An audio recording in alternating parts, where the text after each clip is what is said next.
শিক্ষার্থীরা, অনলাইন ক্লাসে তোমাদের স্বাগতম। First year honours 2019-20 student. আমি তোমাদেরকে অলরেডি ইন্টিগ্রাল ক্যালকুলাস একটা অধ্যায় শেষ করলাম, গামা বিটা ফাংশন। আজকে আমি এই চ্যাপ্টারটা পড়াবো, সেটা হলো ইম্প্রপার ইন্টিগ্রাল, অপকৃত ইন্টিগ্রালের উপরে একটা অধ্যায়। তাহলে আমি প্রথমে কিছু ডেফিনেশন, আমি আবু ইউসুফের বইটা ফলো করছি, চ্যাপ্টার 8 ইম্প্রপার ইন্টিগ্রাল। প্রথমে কিছু ডেফিনেশন আমাদের জানতে হবে যে প্রপার ইন্টিগ্রাল কি। আমাদের চ্যাপ্টারটা ইম্প্রপার, তো প্রপার ইন্টিগ্রাল কি সেটা একটু ডেফিনেশনটা কি লেখা আছে দেখো। If the lower limit a upper limit b are finite and the integrand f of x is continuous in this in the interval a থেকে b, then a to b f of x dx is called a proper integral। তার মানে কি বুঝালো তোমার, যদি proper integral বুঝাবে কি, proper ইন্টিগ্রালের আপার limit lower limit যদি a হয়, এতে a হয়, এবং আপার লিমিট b হয়, এবং যদি বলছে এটা কন্টিনিউয়াস ফাংশন হতে হবে, এটা একটা কন্টিনিউয়াস, এই ইন্টারভ্যালে এই এফ অফ এক্স এর মানটা একটা কন্টিনিউয়াস ফাংশন হতে হবে, তখন আমরা এই ধরনের ইন্টিগ্রেশনকে বলবো এটা একটা proper integral. Every proper integral is convergent, মানে কনভার্জেন্ট হবে। কনভার্জেন্ট ডাইভার্জেন্টের বিষয়টা আমরা পরে আসবো। কনভার্জেন্ট ডাইভার্জেন্ট বলতে কি বোঝাচ্ছে, তাহলে আমরা এই ধরনের এটা ফাইনাইট হবে, এখানে এ এবং বি উভয়টাই ফাইনাইট থাকবে এবং এই মানটা কন্টিনিউয়াস হবে। তাহলে এই ধরনের ইন্টিগ্রালকে আমরা প্রপার ইন্টিগ্রাল বলবো। এটা হলো প্রপার ইন্টিগ্রালের ডেফিনেশন। ইমপ্রপার ইন্টিগ্রালের ডেফিনেশনে কি বলছি দেখো, if the limit or limits of the integral be infinite, infinite যদি হয়, লিমিটগুলো একটা অথবা মানে দুইটাই হতে পারে, that is the interval of f of x is infinite but the integrand of f of x is continuous in the interval, কিন্তু ওই যে f of x টা কন্টিনিউয়াস হবে। or if the interval is finite, interval অথবা যদি interval finite হয় and the integrand is discontinuous, কারণ তোমার এই যে লিমিটগুলো ফাইনাইট হলো কিন্তু এটা ডিসকন্টিনিউয়াস হলো, তাও সেটা ইমপ্রপার ইন্টিগ্রাল হবে। তাহলে ইমপ্রপার ইন্টিগ্রালটা, ইন্টিগ্রালের এটা কি তোমার আপার লিমিট অথবা লোয়ার লিমিট হয়, দুইটাই তোমার ইনফাইনাইট হবে বা একটা ইনফাইনাইট হতে পারে, এবং ভিতরে তখন এটা কন্টিনিউয়াস হবে। আর যদি ফাইনাইট হয় তাহলে ভিতরে ইন্টিগ্রালটা হবে ডিসকন্টিনিউয়াস। তাহলে এই ধরনের ইন্টিগ্রালকে আমরা ইমপ্রপার ইন্টিগ্রাল বলবো। তাহলে ইমপ্রপার ইন্টিগ্রালটা হলো টু টাইপসের, first kind of improper integral and second kind. তাহলে ফার্স্ট কাইন্ড অফ ইমপ্রপার ইন্টিগ্রালের কয়েকটা এক্সাম্পল দিয়েছি দেখো। আমরা যে প্রথমটা লিখছি এরকম a to infinity function of x, এটাকে এপসাইলনের মাধ্যমে, লিমিটের মাধ্যমে যদি প্রকাশ করি, limit epsilon tends to 0 a to এই যে ইনফিনিটির পরিবর্তে 1/এপসাইলন, তাই না? 1/এপসাইলন মানে কি 1/0 ইকুয়াল টু ইনফিনিটি। তাহলে এই যে a টু 1/এপসাইলন f of x dx, আবার এই ধরনের এক টাইপ লিখতে পারি, আবার এই টাইপ লিখতে পারি, তাই না? মাইনাস ইনফিনিটি টু বি, এটা লোয়ার লিমিটে ইনফিনিটি আছে, আপার লিমিটে ফাইনাইট আছে। ফাংশন অফ ডিএক্স এটাকেও ঠিক একইভাবে মাইনাস 1/এপসাইলন এই যে ইনফিনিটিটাকে এটা প্রকাশ করা হলো। আবার দুইটাই ইনফিনিটি হতে পারে, দুইটা লিমিটই ডেফিনেশন অনুসারে তোমার দুইটা লিমিটই ইনফিনিট হতে পারে। Function of x minus infinity two, এটাকে একটু ভেঙে ভেঙে লেখা যায় এরকম, মাইনাস ইনফিনিটি টু এ, আবার এ টু ইনফিনিটি। তো এই জিনিসটা আমরা এর উপর থেকে হেল্প নিয়ে এই জিনিসটা এভাবে লিখলাম। এ টু 1/এপসাইলন এটা লিখলাম। তাহলে নিচে লেখাটা কি লিখলাম একটু খেয়াল করো, lower limit or upper limit, or both the limits of, এই যে বোথ দ্য লিমিটসে তোমার ইনফাইনাইট হবে, integrand f of x is continuous, কিন্তু যে ইন্টিগ্রান্ডটা থাকবে সেটা কন্টিনিউয়াস। তাহলে এই ফার্স্ট কাইন্ড অফ ইমপ্রপার ইন্টিগ্রালে আমরা কি বলছি যে হয় লোয়ার লিমিট ইনফিনিটি থাকবে, নতুবা আপার লিমিট থাকবে, নতুবা দুইটাই থাকবে, দুইটাই ইনফিনিটি হবে, এবং কিন্তু আর এফ অফ এক্স যেটা ইন্টিগ্রাল, এটা কন্টিনিউয়াস ফাংশন হবে, এটা একটা কন্টিনিউয়াস ফাংশন হবে, এটাই বোঝাচ্ছে। এটা হলো ফার্স্ট কাইন্ড অফ ইমপ্রপার ইন্টিগ্রালের ডেফিনেশন অনুসারে। এখন তোমার second kind of improper integral, second kind of improper ইন্টিগ্রালটা কি ধরনের দেখো, আমরা এখানে কিছু এক্সাম্পল দিলাম। এখানে দুইটাই কিন্তু finite limit a to b function of x dx, তাই না? তাহলে এটাকে এভাবে লিখতে পারি এপসাইলনের সাহায্য নিয়ে, limit epsilon tends to 0 a plus epsilon function of x dx। এবং এভাবেও লিখতে পারি a to b function of dxটাকে এপসাইলন টেন্ডস টু 0, এখানে limit a to b minus epsilon function of x dx। কিংবা এই ফর্মেও লিখতে পারি a to b টাকে a to c, c to b, হ্যাঁ a to b টাকে এভাবে বাংলায় লিখতে পারি দুইটা খণ্ডে। তো এই ঠিক আগের দুইটার হেল্প নিয়ে এভাবে আমরা লিখতে পারি। তাহলে এখানে প্রথম প্রকারের সাথে দ্বিতীয় প্রকারের পার্থক্যটা কোথায়? প্রথম প্রকারে বলছি যে ইনফিনিটি হবে একটা, অথবা আপার লিমিট অথবা লোয়ার লিমিট অথবা উভয় লিমিটে। কিন্তু এখানে দেখা যাচ্ছে কি both the limits of the type integral finite, finite হবে, লিমিটগুলো ফাইনাইট হবে, বাট দ্য ইন্টিগ্রেন্ট অফ যে ইন্টিগ্রেন্টের মানটা ডিসকন্টিনিউয়াস হবে।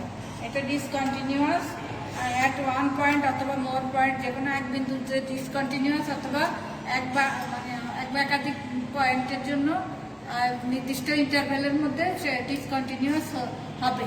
তাহলে পার্থক্যটা ফার্স্ট কাইন্ড অ্যান্ড সেকেন্ড কাইন্ডের মধ্যে এটাই।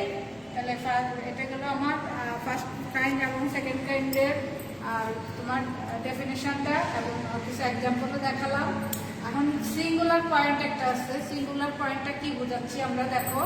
সিঙ্গুলার পয়েন্ট বলছি যে if F of x is discontinuous at any one point in the interval, এই যে এ থেকে বি এই ইন্টারভ্যালের যে কোনো একটা বিন্দুতে যদি ফাংশনটা ডিসকন্টিনিউয়াস পাওয়া যায় যে কোনো বিন্দুর জন্য, হ্যাঁ, that point is called a singular point. তাহলে ওই পয়েন্ট, যেই পয়েন্টের জন্য ফাংশনের মানটা ডিসকন্টিনিউয়াস হবে, অর্থাৎ কি if F of x equal two plus minus infinity, যদি তোমার এই ফাংশনের মানটা প্লাস ইনফিনিটি অথবা মাইনাস ইনফিনিটি পাই যে কোনো বিন্দু এক্স ইকুয়াল টু সি একটা বিন্দুর জন্য, তখন এই সি বিন্দুটাকেই বলবো আমরা then we called x equal to C is a singular point.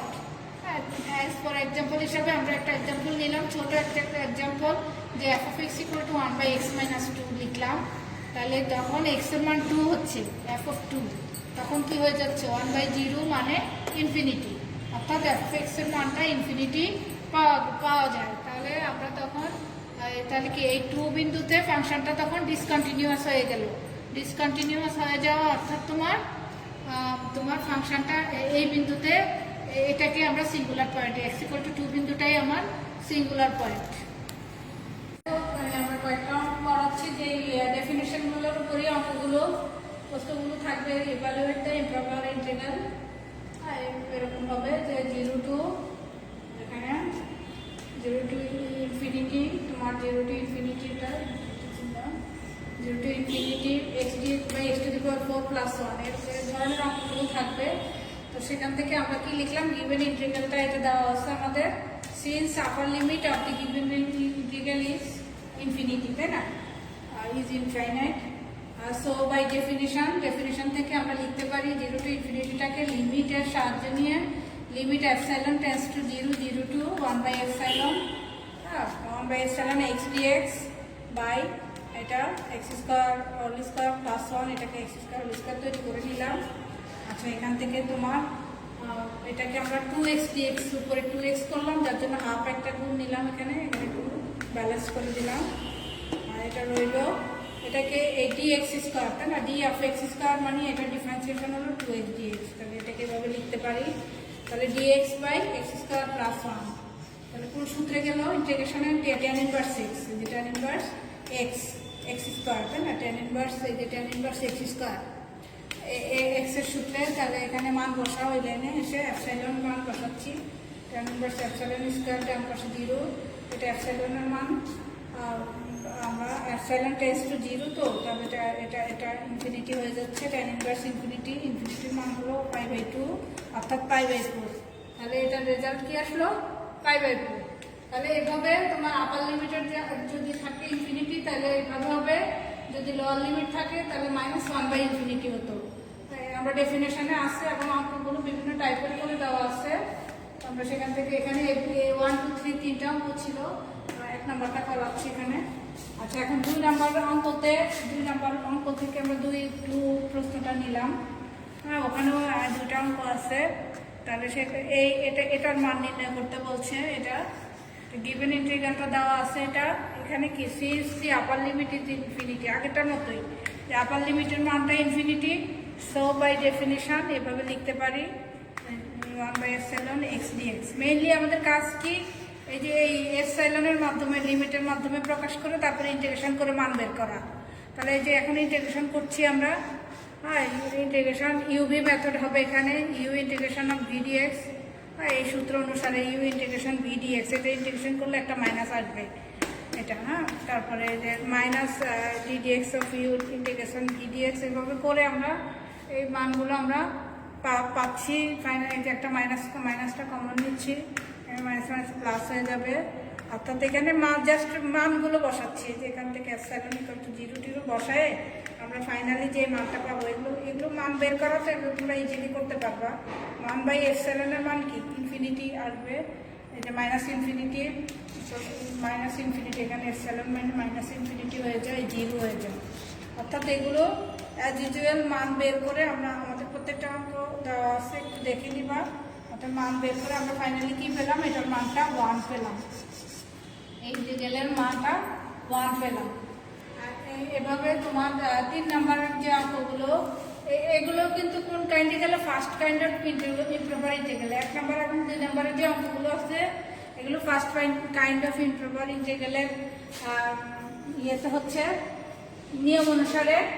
R 3 number যে অঙ্কগুলো সেগুলো কিন্তু second kind of improper integral. এটা গিভেন ইন্টিগ্রাল দেওয়া আছে, সেকেন্ড এটার মান বের করতে বলা হলো। কি দেওয়া আছে, 0 to 2, তাই না, ফাইনাইট ভ্যালু আছে, এখানে কোনো ইনফিনিটির টার্ম নাই। ইনফিনিটির টার্ম থাকা মানে first kind of improper integral. তাহলে 0 to 2 এটা একটা ফাইনাইট ভ্যালু দেওয়া আছে লিমিটে। এখন দেখো এই ইন্টিগ্রালটাতে এক্স এর মান যদি 1 বসাও তাহলে কি ইনফিনিটি হয়ে যাচ্ছে 1 বিন্দুতে। তাহলে 1 বিন্দুর জন্য এটা একটা সিঙ্গুলার পয়েন্ট, এই কথাটা এখানে লেখা আছে, since integrand f(x) is discontinuous at the middle point of the interval 0 to 2, এই ইন্টারভ্যালে। So x = 1 is a singular point. যেহেতু x = 1 এর জন্য এটার মান ইনফিনিটি পাওয়া গেল, সুতরাং এই পয়েন্টটা একটা singular point by the definition. আচ্ছা, তাহলে আমরা এখন কি লিখতে পারি, 0 to 2 এটাকে আমরা ভাঙায় লিখতে পারি, তাই না। যেহেতু 1 বিন্দুর জন্য তাহলে 2 ভাগে, 0 to 1, 1 to 2, দুইটা আলাদা আলাদা করে লিখলাম, 0 to 1, 1 to 2। এখানে একটা মাইনাসটাকে বাইরে নিয়ে আসলাম, তাহলে নিচে x² - 1 হয়ে গেল। আচ্ছা, এখন কি করবো, এই যে দেখো তোমার এপসাইলনের হেল্প নিলে, সেকেন্ড কাইন্ড অফ ইম্প্রপার ইন্টিগ্রালে কি নিয়ম ছিল, 0 to 1 - এপসাইলন, তাই না, a - এপসাইলন এ ধরনের ছিল। তাহলে 1 - x² এটা এপসাইলন 1, 2 ভাগে যখন করবো তখন এপসাইলন 1 নাম দিয়ে দিচ্ছি, যেহেতু একই এপসাইলন দুইটাতে ইউজ করছি না আমরা। তাহলে এখানে এটা এইভাবে লিখলাম। এখন এই লাইনে এসে কি করলাম, ইন্টিগ্রেশনের এই সূত্র জানি আমরা, dx/a² - x² সূত্র অনুসারে a + x/a - x, মানে হাফ লন, এই সূত্রটা আছে আমরা জানি। সেই সূত্রগুলো দুইটাতে একই রকম প্রায় সূত্রটা। এটা হলো 1 - x², আর এটা হলো x² - 1, একটু চেঞ্জ, এটা হলো x - 1/x + 1। তাহলে এখানে মানগুলো আমরা বসাবো, আপার লিমিট এবং লোয়ার লিমিটের মানটা বসাচ্ছি। হ্যাঁ, আপার লিমিট এখানে 1 - এপসাইলন ছিল, এই যে 1 - এপসাইলন করলে এখানে 2 - এপসাইলন হয়, আর এখানে শুধু এপসাইলন থাকে।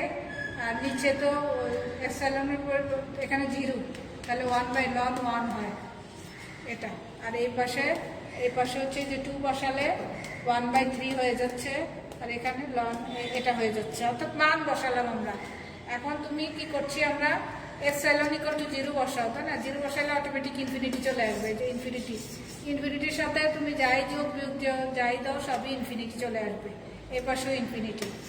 অর্থাৎ এই রেজাল্টটা একটা ইনফাইনাইট ভ্যালু আসলো, ইট ইজ ইনফাইনাইট। হ্যাঁ, that is it's value does not exist. আচ্ছা ঠিক আছে, আমরা তাহলে মানে এখানে আমরা ওখান থেকেই আমরা আসছি যে ইফ এপসাইলন 1 ইকুয়াল টু যদি এপসাইলন লিখি, but if epsilon 1 equal to epsilon and epsilon tends to 0, দেন তখন আমরা ওটাকে এভাবে লিখতে পারি 0 to 2 dx বাই এত ইকুয়াল টু এটা। মানে ফার্স্ট কোশ্চেনটা ঠিক আছে, ওখান থেকে লিখলাম যে শুধু এখানে এপসাইলন 1 ছিল, এটার পরিবর্তে এপসাইলন হয়ে গেল, এপসাইলন 1 এর পরিবর্তে এপসাইলন হয়ে গেল এখানে। তাহলে সেম জিনিস হয়ে গেল, তাই না? তাহলে কমন যাবে, limit epsilon tends to 0 1 by half common আছে। তাহলে লন এগুলো ভিতরে রাখলাম, লন 1 এর মান 0, এটা লন 1। তাহলে থাকে এটা এটা এটা এই তিনটা টার্ম থাকে এখানে, এই তিনটা টার্ম থাকে, তাই না? এটা প্লাস হবে, এটা মাইনাসের আইটেম হবে, এগুলোকে লিখলাম। এখন এগুলোকে ln a plus ln b, মানে লন এ ইন্টু বি, এখানে এপসাইলন কাটা যাবে, কাটাই দিয়ে এটা থাকে 2 minus epsilon by 2 plus epsilon.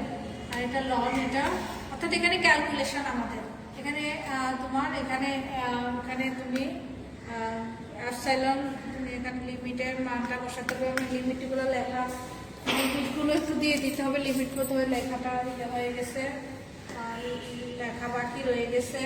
এখানে এপসাইলন ছিল 0 টু এপসাইলন, এটা ছিল, এটা হবে তোমার এপসাইলন টু কি ছিল, ঠিক আছে।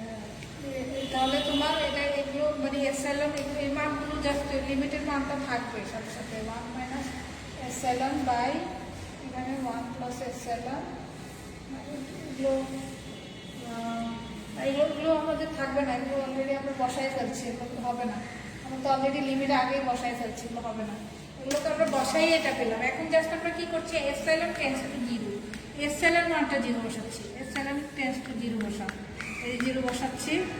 হ্যাঁ, তাহলে লন 2 মাইনাস 0, এটার মান লন 2 বাই 2 মানে লন 1 এর মান 0, তাহলে লন 1 বাই 3। হ্যাঁ, মাইনাস তোমার লন 1 বাই 3 হলো এটা তোমার, এটা তোমার আমরা এটার মানটা পেলাম। তাহলে প্রিন্সিপাল ভ্যালু পি এর প্রিন্সিপাল ভ্যালু হবে হাফ ইন্টু লন 1 বাই 3। হ্যাঁ, এটা মানে প্রিন্সিপাল ভ্যালু। তাহলে আমরা মোটামুটি 3টা অঙ্কই করালাম নিয়মের উপরে। তোমার বাকি অঙ্কগুলো দেখবে, এবং এক্সারসাইজেও ঠিক সেম ধরনের। আর অন্যান্য রাইটারের বইগুলোতে আরও বেশি বেশি অঙ্ক আছে, এগুলো একটু করে দেখবা। দেখতে আমরা মানে ডাইভারজেন্ট কনভারজেন্টের চ্যাপ্টারে যাবো। আচ্ছা ঠিক আছে, আল্লাহ হাফেজ।